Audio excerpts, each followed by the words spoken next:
அன்னைக்கு அவர் சொன்னாருமா, அதிகாரத்தில் இருக்கிறவன் அவன் கதையவே வரலாறாக எழுதிக்கிறேன், நம்ம வரலாற கதையாக கூட எழுத மாட்டாங்க. அப்படியே உட்காருங்க, நம்ம பசங்க வந்துடுவாங்க. உட்காருங்க. பசங்க வர வரைக்கும் ஜீப் எப்படி நிற்குமா?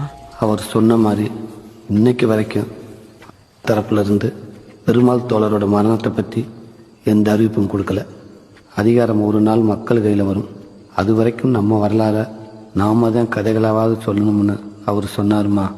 நம்ம கேட்டு வளர்ந்த கதைங்க தான் ஒவ்வொரு தலைமுறையையும் உருவாக்குது. அக்கா பிள்ளைங்களுக்கு நீ சோறு ஊட்டி வேலம்மா, அப்போ அவங்களுக்கு இதையெல்லாம் நீ கதையாக சொல்லு, அவங்களுக்கு தெரிஞ்சவங்க கிட்ட அவங்க அதை சொல்லுவாங்க. நம்ம வரலாறை நம்மளே எழுதுகிற வரைக்கும் நம்ம கதைகளாவது சொல்லிக்கிட்டே இருக்கணுமா.